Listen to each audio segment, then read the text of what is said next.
Joel, no capítulo 2, nós vamos começar lendo os versículos 12 e 13.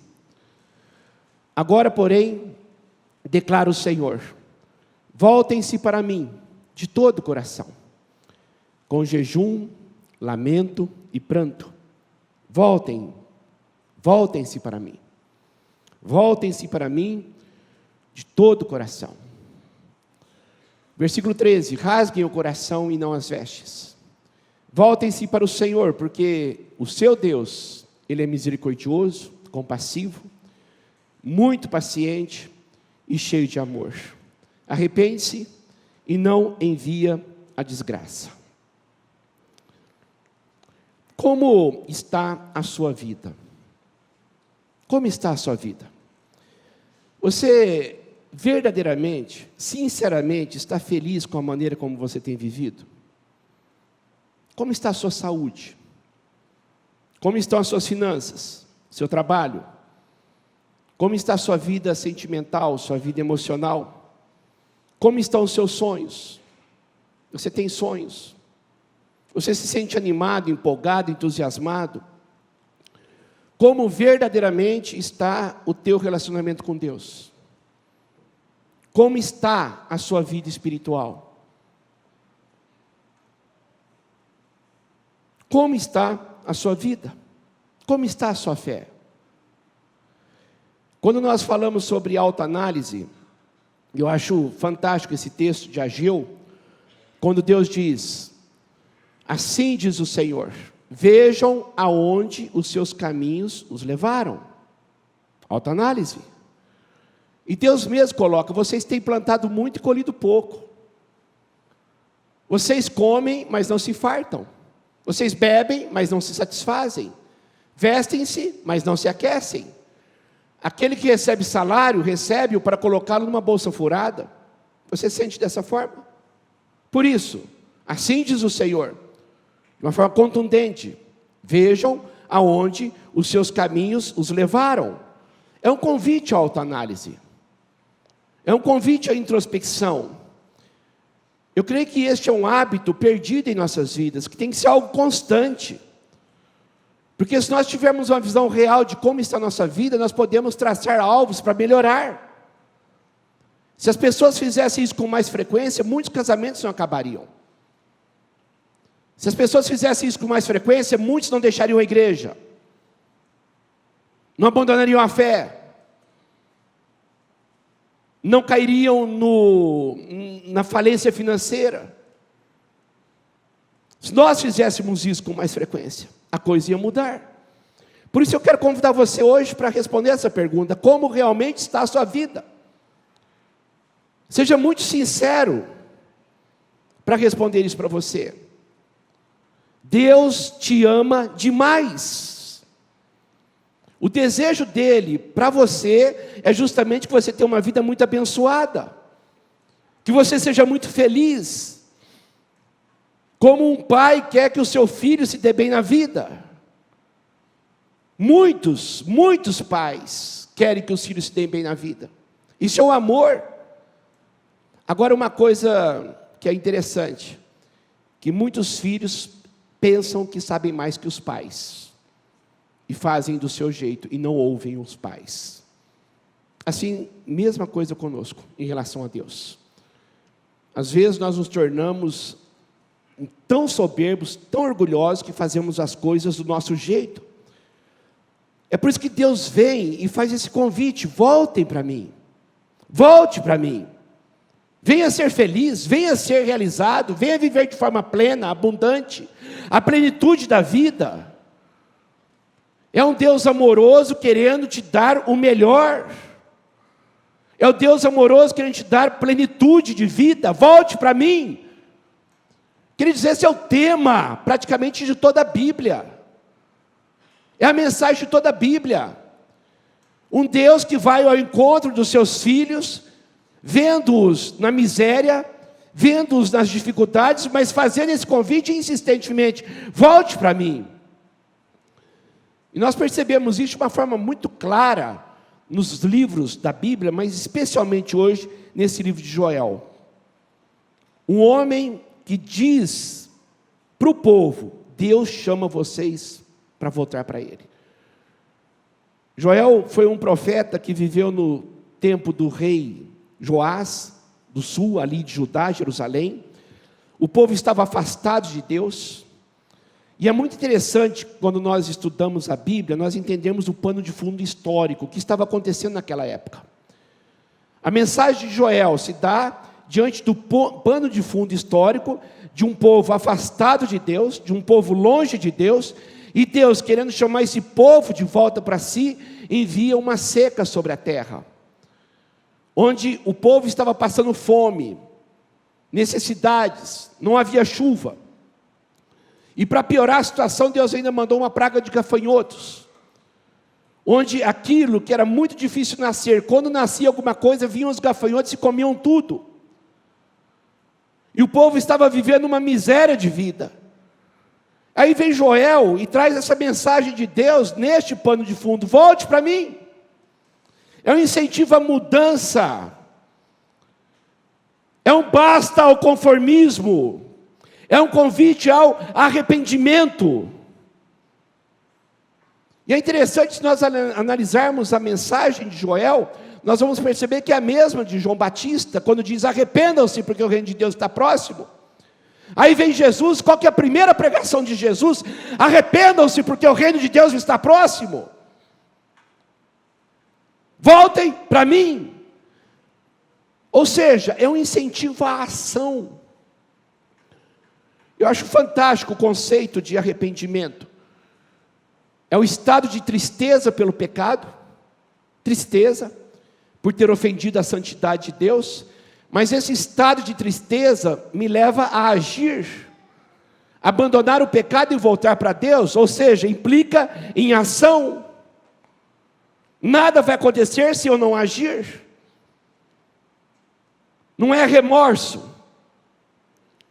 O remorso implica em não tem jeito, eu sou assim mesmo, não vou mudar.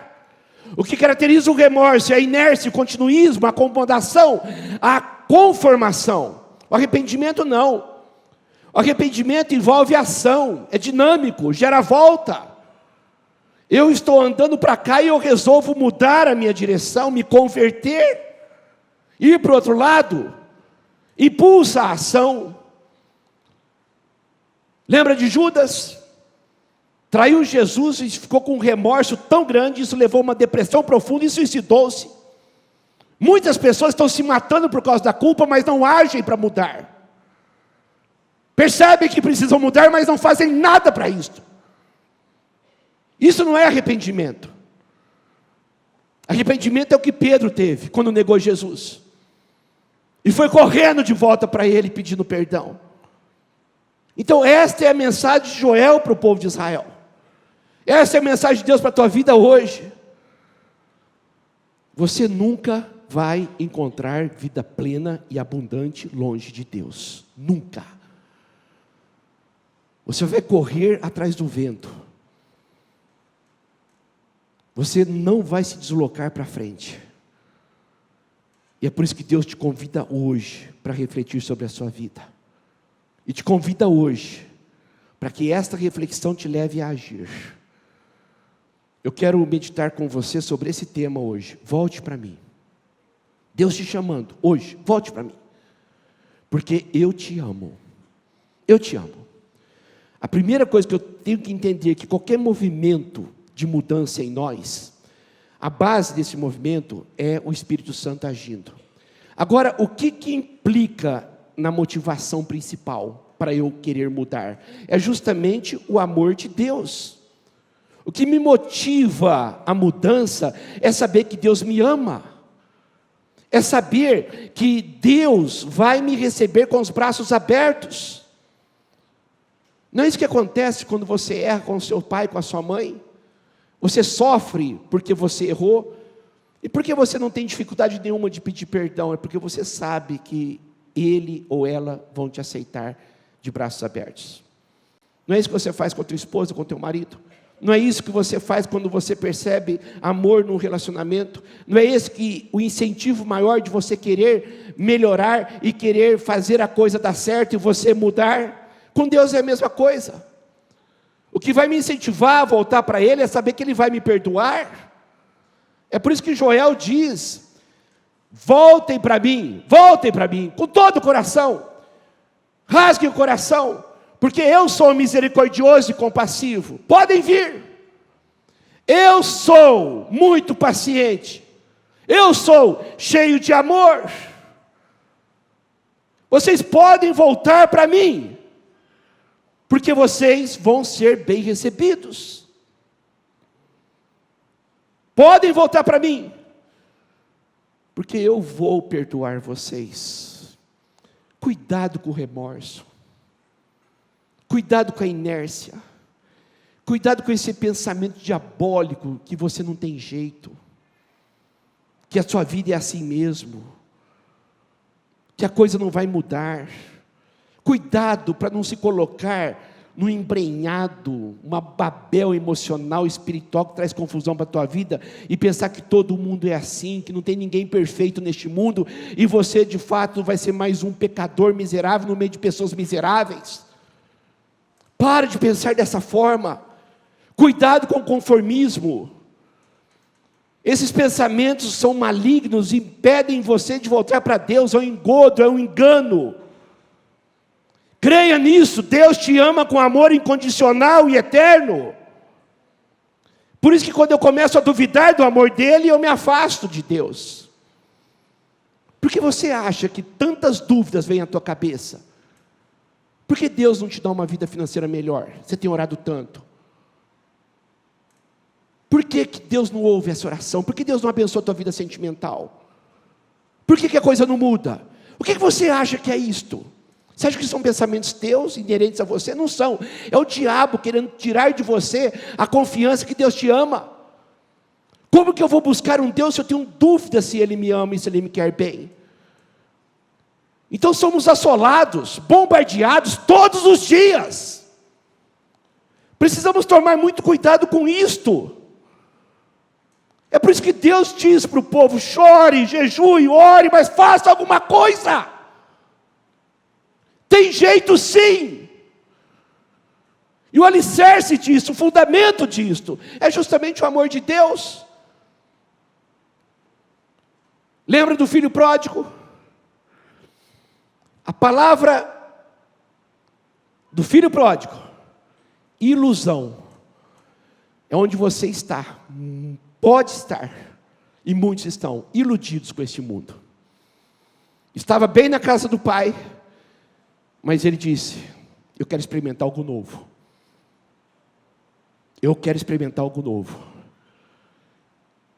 Tirou todas as âncoras possíveis para voltar. Levou tudo que tinha e foi para o mundo. Não quis saber. E o pai não o obrigou a ficar. Escolhas. E olha só uma coisa interessante. Quando ele estava na miséria, perdeu tudo. Porque enquanto você tem saúde, tem trabalho, as coisas estão indo bem, você consegue viver longe de Deus, mesmo iludido, e pensa que está vivendo bem. Mas cedo ou mais tarde, pode durar muito ou pouco, as necessidades vêm. E neste momento, aquele jovem se viu num chiqueiro de porcos, sem nada.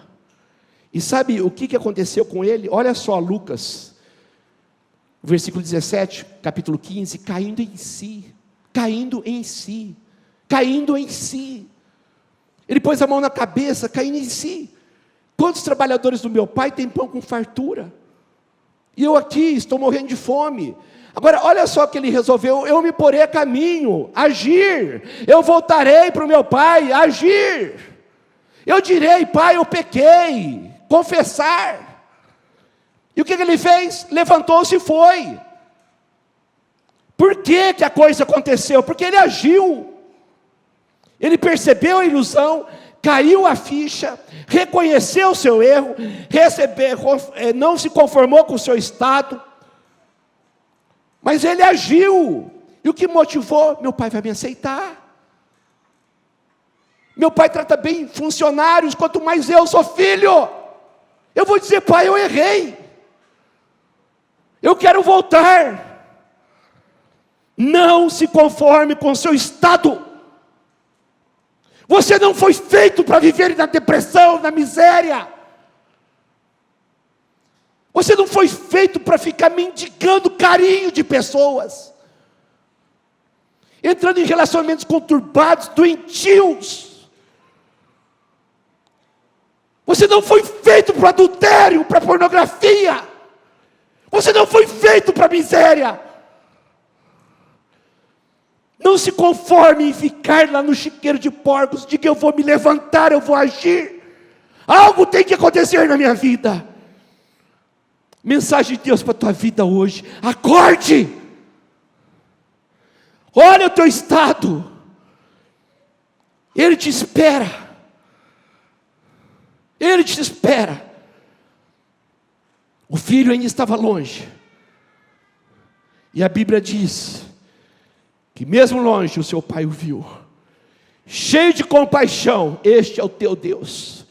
Correu para o seu filho, o abraçou e o beijou. Essa é a palavra de Deus para a tua vida.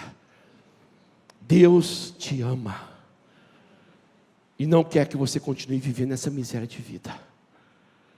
Eu acho lindo esse texto de Isaías, quando diz: o soberano Senhor, no arrependimento e no descanso está a salvação de vocês. No arrependimento, mudança.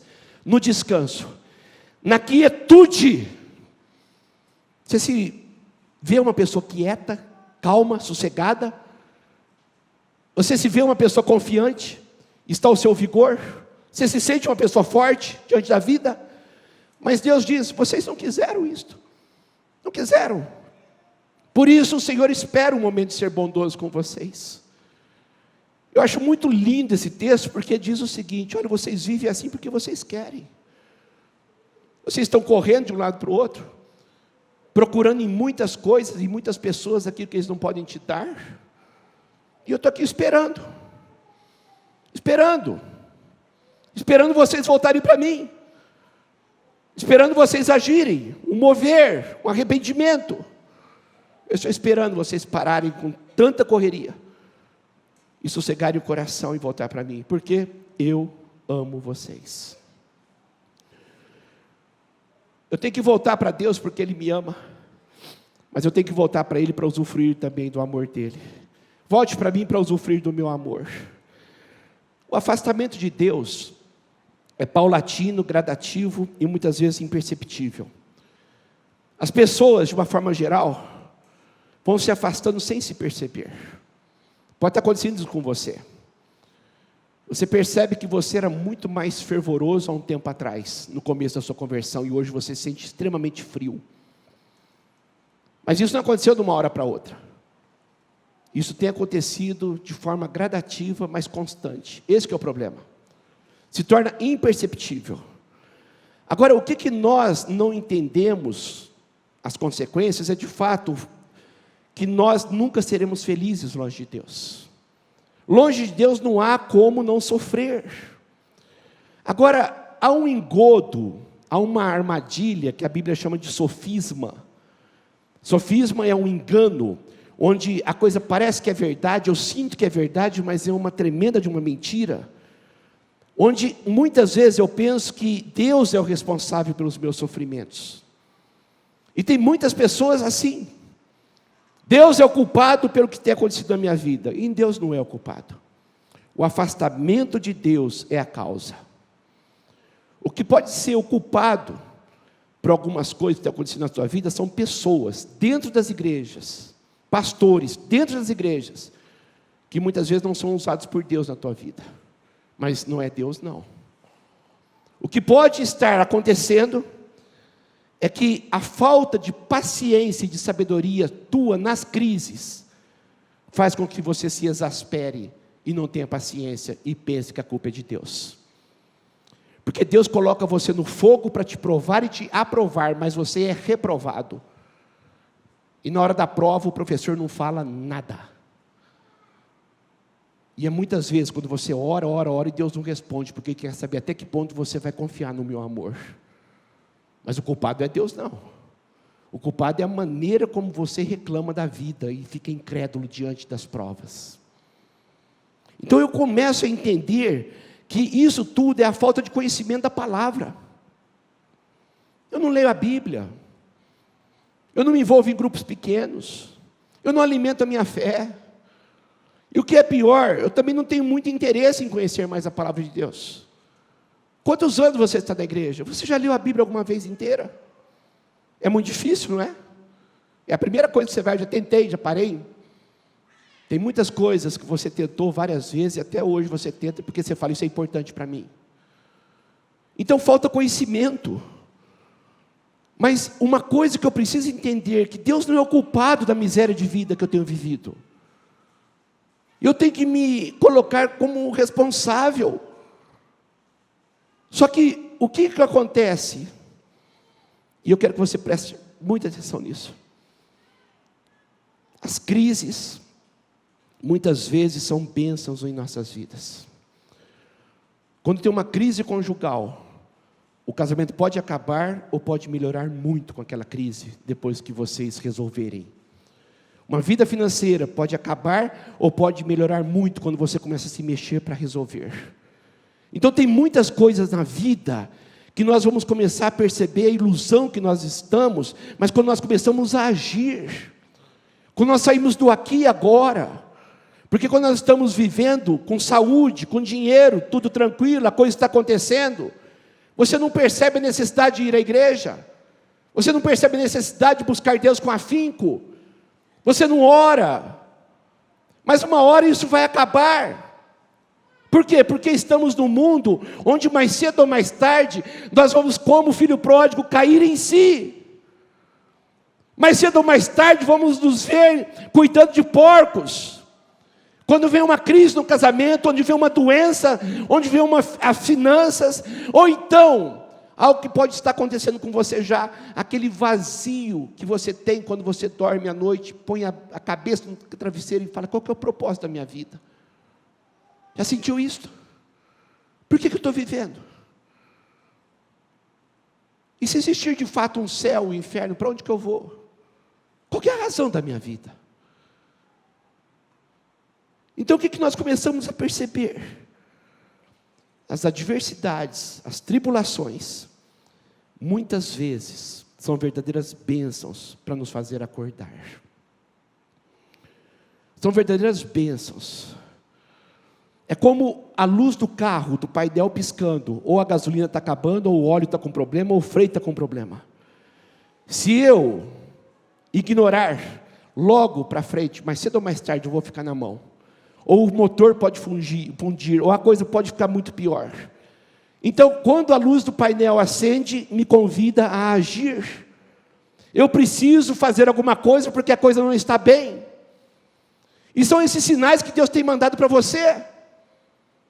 São esses sinais que você tem visto no teu casamento, nas tuas finanças, na tua vida espiritual. Sinais de que a coisa precisa mudar. Foi o que Deus fez com Israel. Deus mandou uma seca, parou de chover. Aí Deus mandou uma praga de gafanhoto, terrível, para mostrar para o povo o seguinte: longe de mim só haverá seca na vida de vocês. Longe de mim só haverá miséria. Vocês serão secos. Dor, depressão, infelicidade, desespero, carências. Falta de amor, falta de paz, falta de alegria. E o que você faz? Se empanturra de psicotrópico, ansiolíticos, antidepressivos. Mas se você não tratar a causa, não adianta tratar os efeitos. É o vazio emocional, é o vazio espiritual, que está fazendo tudo isso com você. E o que é pior? Vem os gafanhotos, Satanás, e destrói tudo, tudo. Assim como Deus te ama, Satanás te odeia. E o modo operandi do diabo é agir na tua vida sem você perceber que ele está agindo. Nas dúvidas, dúvidas, dúvidas, ceticismo. É difícil nascer por causa da seca. E quando nasce, vem os gafanhotos e destrói tudo. Percebe isso na tua vida financeira? Percebe isso no teu casamento, nas tuas amizades, na tua vida emocional? Parece que dá um passo para frente, 4 para trás. Percebe isso? Percebe a ideia de quando você luta para se dar bem no relacionamento conjugal? E é tão difícil isso acontecer, duram poucos dias. Vêm os gafanhotos e tiram tudo.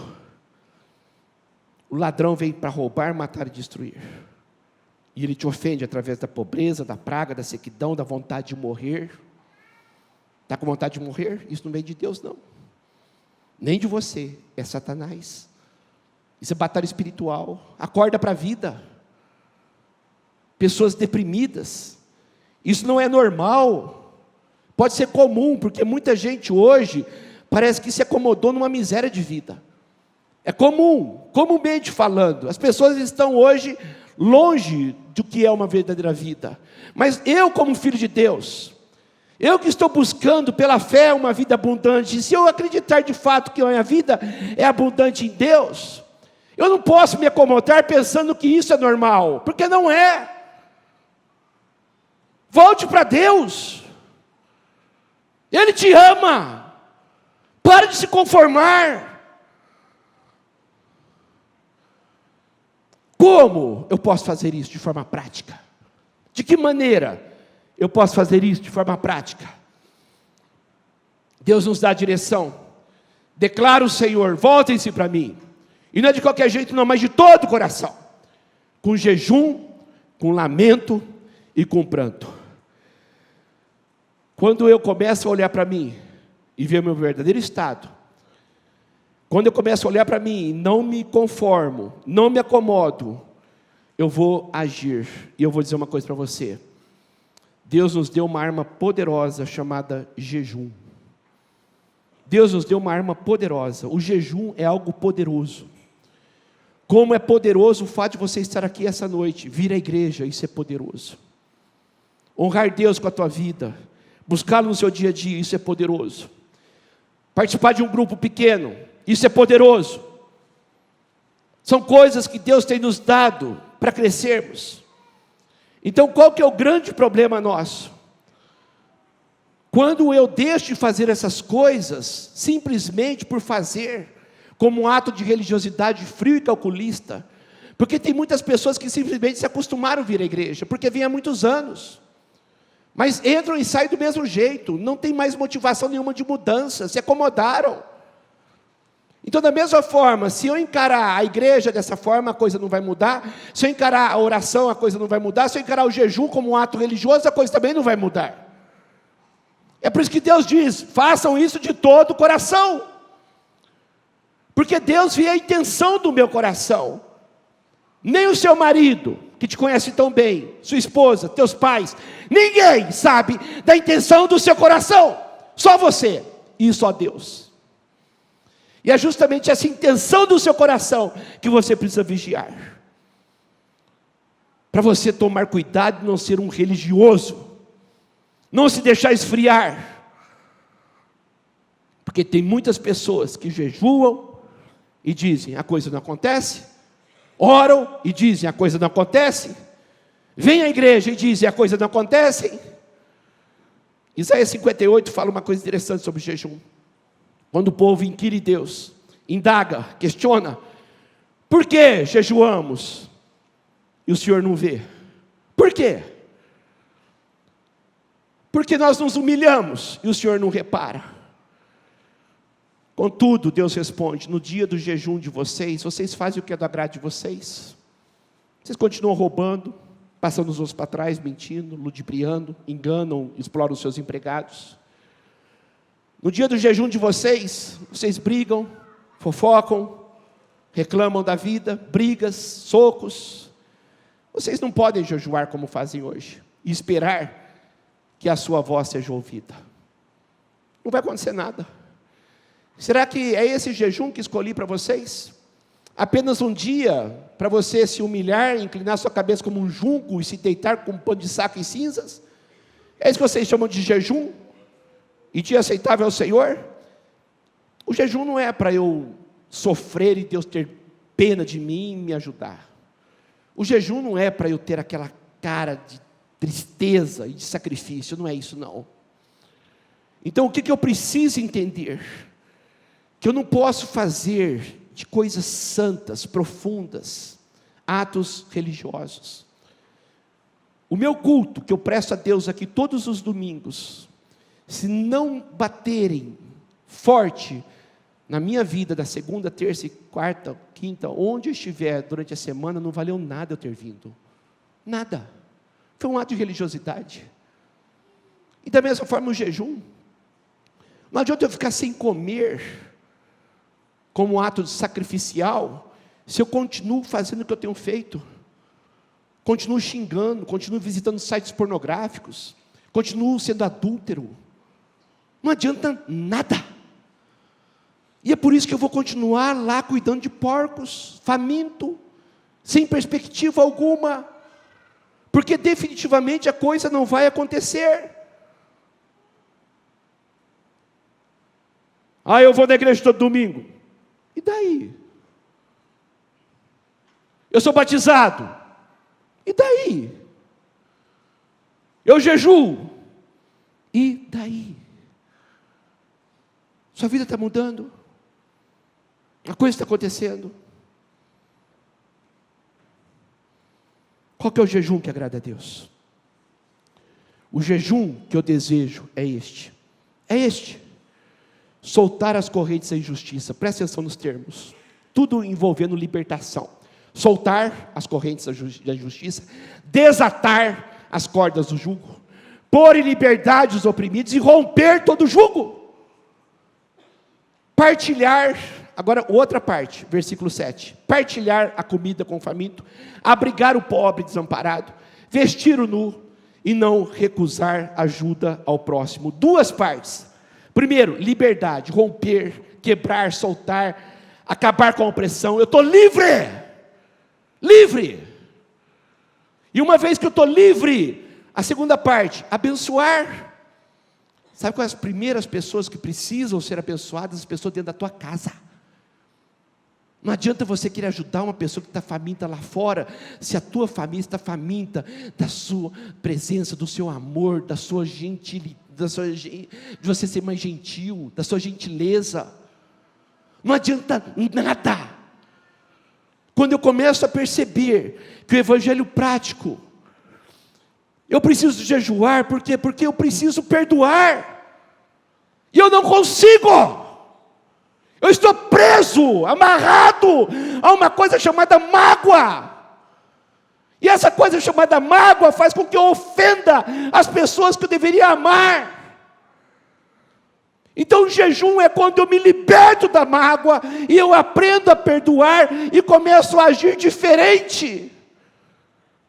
Eu preciso do poder sobrenatural de Deus.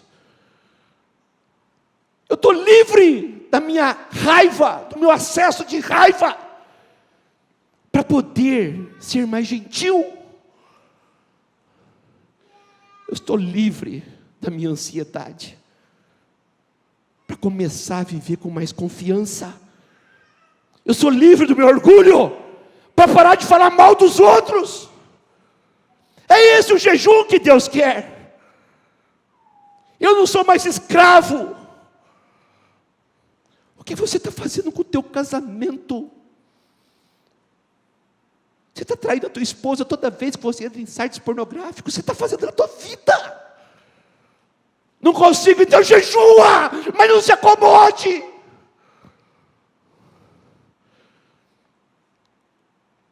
Você não consegue deixar o amor ao dinheiro, então jejua. Isso precisa ser quebrado na tua vida. Não se acomode. Deixa de ser um adúltero. Adúltera, você vai para o inferno. Acorda. Acorda. Essa é a palavra de Deus para a tua vida. Eu tenho o melhor para você. Mas pelo amor de Deus, age. É o que Deus quer de mim.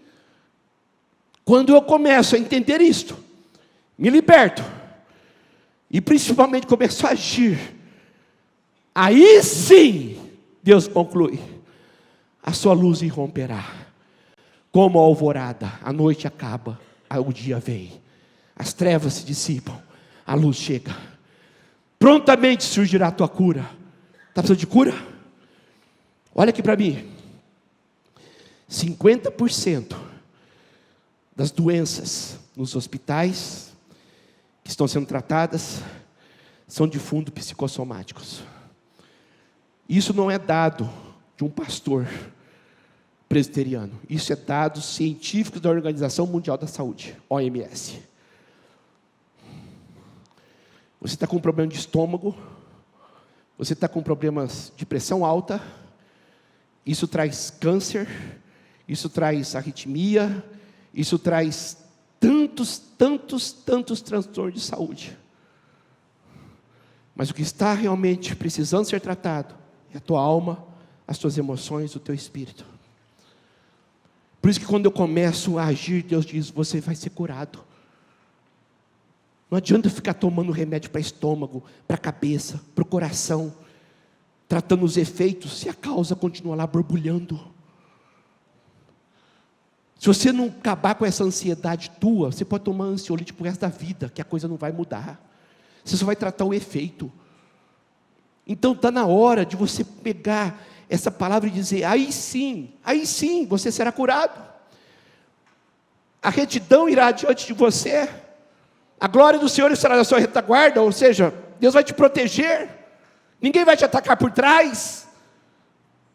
Aí sim você clamará. Aí sim você vai perceber o que é poder espiritual. Aí sim você gritará por socorro. E Deus dirá, eis-me aqui. Aí sim, porque houve mudança da tua parte. Se não está acontecendo nada, é porque você não está fazendo nada. Acorda. E eu vou dizer uma coisa para você.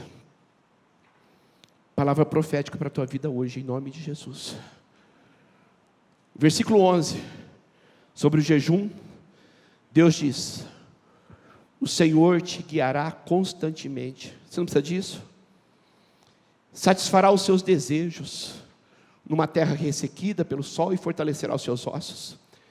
Você será como um jardim bem regado, como uma fonte cujas águas nunca faltam. Não é essa vida que você deseja? Ela está aqui, perto, só agir, só querer. Quem não precisa de direção? Deus me guiando continuamente, satisfazendo os meus desejos numa terra ressequida. Sabe o que significa isto? Você vai prosperar independente do deserto que você estiver, independente do país que você estiver, independente das coisas que acontecerem, você será a pessoa próspera, porque Deus vai te honrar, porque Ele te ama. O que a palavra de Deus diz? Deus vai fortalecer os seus ossos, te dar saúde. O que a palavra de Deus diz? Você será como um jardim bem regado, cuidado, no meio do deserto, onde muitas pessoas vivem mal, mas você resolveu, porque você agiu, a não querer viver mais assim, e você começou a buscar o jejum que agrada a Deus, que envolve mudança, que envolve libertação, quebra de jugo, de opressão, e você começa a perceber que Deus começa a fazer de você uma fonte, a jorrar, ou seja, não depende dos outros, de circunstâncias nenhuma, para ser feliz, porque isso está dentro de você, a fonte está aqui dentro. Eu quero convidar você para ficar em pé, e erga as mãos, bem alto, erga as mãos, bem alto, e você vai ler essa palavra, como ato profético sobre a tua vida, ato profético, dizendo, é isso que eu quero para mim. Vamos ler todos juntos, bem forte, tá? Erga a tua voz, e bem alto, vamos lá. O Senhor o guiará constantemente, satisfará os seus desejos, numa terra ressequida diante do sol, e fortalecerá os seus ossos. Você será como um jardim bem regado, como uma fonte cujas águas nunca faltam. Aleluia! Mais forte! É o que Deus tem para você. Pode sentar. Como está a sua vida? Você está feliz com a maneira que você tem vivido? Como está a sua saúde, seu trabalho, suas finanças, o seu casamento, sua vida sentimental, emocional, seus sonhos? Você está animado? Eu preciso, querido, de todo o meu coração, entender isso. Eu não posso continuar vivendo do jeito que eu estou. Eu quero algo melhor. E principalmente, eu quero usufruir do amor de Deus. Eu quero convidar você para prestar muita atenção no que eu vou dizer agora. O desejo do coração de Deus é te abençoar. O desejo do coração de Deus é te abençoar. Nunca duvide nisto. Nunca. Então, quando eu começo a me voltar para Ele, através de uma mudança, de uma humildade, de uma ação, a seca acaba, os gafanhotos vão embora.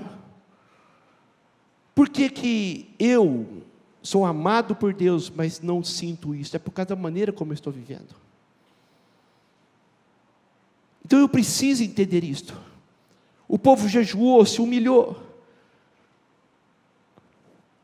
Quem se humilha será exaltado, e quem se exalta será humilhado. Então a postura vem de mim. Quando o povo se humilhou, buscou, o que Deus fez? O que Deus fez? Agiu. Deus estava esperando. Eu estou esperando vocês fazerem algo. Eu estou esperando vocês mudarem. Eu estou esperando cair a ficha. E uma coisa que eu vou dizer para você, presta atenção no que eu vou dizer. Deus não funciona, nunca, coagido por aquela coisa de que, chantagem. Se o Senhor não me der isso, eu vou largar a igreja. Largue, porque Ele não vai fazer se você tiver isto em mente. Deus não se deixa levar por chantagem emocional. É muita prepotência eu pensar que Ele vai agir porque Ele precisa de mim aqui dentro. Eu que preciso dEle. Então uma coisa que eu preciso entender, que quando eu não estou bem, alguma coisa tem que mudar em mim, mas nunca a chantagem emocional vai funcionar com Deus, nunca.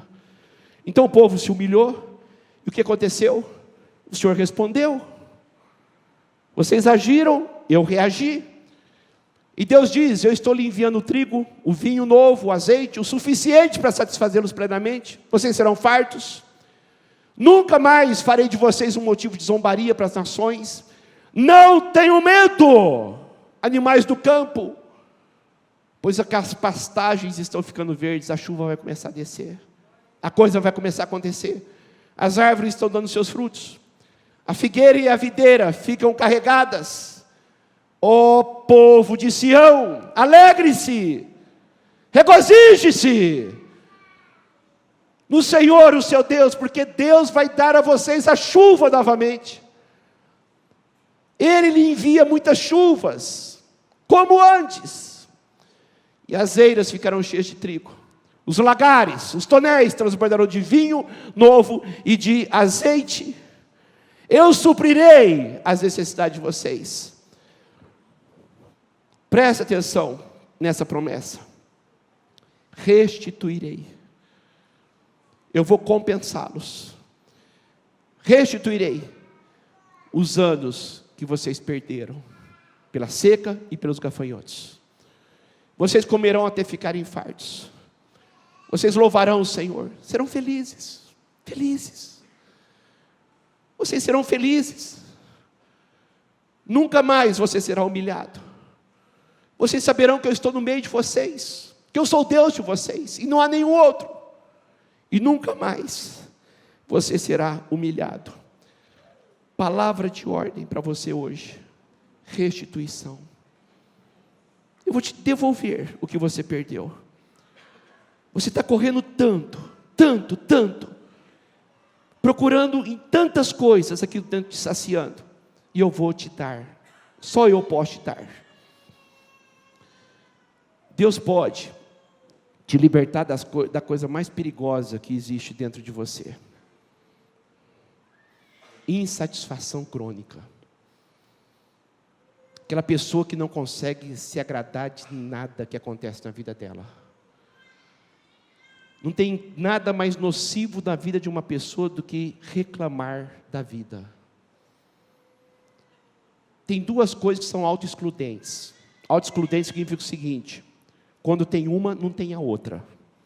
As duas não podem viver juntas. Não tem condições de viverem juntas. Se eu resolver clamar para Deus agir, eu não vou conseguir reclamar. Mas se eu resolver reclamar, eu não vou conseguir clamar. As duas coisas não podem ficar juntas na vida de uma pessoa. Porque quando eu clamo, eu começo a proferir e profetizar mudanças. Então eu paro de reclamar. Se você parar de reclamar mais da vida, do seu marido, da tua esposa, da sua família, do seu trabalho, você vai começar a perceber as coisas mudarem, porque você vai resolver clamar mais. E quando você começa a clamar, Deus começa a te dar força para você agir e parar de reclamar. Então isso envolve ação. Eu vou restituir o que vocês perderam. Pare de reclamar da tua vida e age com mais gratidão. Eu vou restituir os seus bens, a sua alegria, a sua paz, os seus relacionamentos. O amor de Deus produz uma coisa chamada qualidade de vida. Volte para Deus, porque Ele te ama. Você vai começar a usufruir das benesses dEle, mas você vai começar a viver com excelência acima da mediocridade. Você vai viver acima do comum, algo excelente. A volta para Deus marca um avivamento da minha vida. Um avivamento, literalmente vida. Quando o povo ouviu a mensagem de Deus, não se conformou, agiu, jejuou, voltou, se humilhou, se arrependeu, houve ação. Deus diz: eu vou mandar chuva. Deus diz: eu vou tirar os gafanhotos, eu vou abençoar vocês. E olha só, o versículo 28, depois disto, é a palavra de Pedro, no Pentecostes, em Atos 2, ele citou Joel, esse texto que nós vamos ler agora. Depois disso, depois do quê? Do arrependimento, depois do jejum, depois da busca, depois disto, eu derramarei o meu Espírito sobre todos os povos. Depois disto, os seus filhos e as suas filhas profetizarão, os velhos terão sonhos, os jovens terão visões, e até sobre os servos e as servas, eu derramarei o meu Espírito daqueles dias. Depois disto, ou seja, o Espírito Santo produz vida abundante, avivamento, vida maiúscula, abençoada, cheia de poder, vida superlativa, porque Deus é a fonte da vida. Você quer perceber uma pessoa que é cheia do Espírito Santo? Ela tem vontade de viver e vive bem. Uma pessoa cheia de Espírito Santo não é aquela pessoa esquisita que fica julgando todo mundo. Isso é fanático. O fanático não tem nada a ver com o poder de Deus. O fanático é aquele que vive alienado no mundo da lua. Isso não é de Deus, não. Pessoa de Deus, você percebe, porque ela tem entusiasmo no coração, motivação, ânimo, poder. O servo de Deus é apaixonado pela vida. Você quer ver uma pessoa cheia do Espírito Santo? Ela sorri muito, porque o desejo dela é abençoar as pessoas. E quando ela sorri, diz: eu quero dar um dia bom para essa pessoa, e fazer com que ela sinta-se amada. Uma pessoa que é cheia do Espírito Santo, brinca, é amiga, ela ama, porque dentro dela tem uma fonte, que jorra para a vida, ela se sente abençoada. Quando as pessoas a xingam no trânsito, ela não retruca, porque dentro dela tem paz.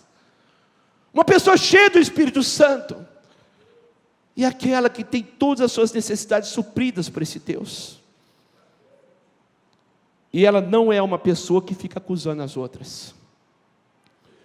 Uma pessoa cheia do Espírito Santo não é aquela que fica toda hora conversando com alguém, citando um texto bíblico, para mostrar que é mais espiritual que os outros. Uma pessoa cheia do Espírito Santo não é aquela que fica condenando os atos dos outros, se achando superior a eles. Uma pessoa cheia do Espírito Santo é muito humilde, é muito simpática, tem empatia, quer abençoar com um sorriso. Uma pessoa cheia do Espírito Santo não é orgulhosa nem prepotente, porque quem é orgulhoso e prepotente fala mal dos outros. Isso é pecado. Então a pessoa cheia do Espírito Santo não fala mal dos outros, não é fofoqueiro, tem propósito na vida, cuida da sua família. Ou seja, é muito diferente da seca e do gafanhoto, que eu tenho que ficar procurando requisitos de amor para me satisfazer com migalhas. É bem diferente. Então houve uma mudança da parte do homem, houve uma mudança da parte de Deus, porque Deus começou a abençoar com o Espírito Santo. E o que ele diz aqui de uma forma fantástica?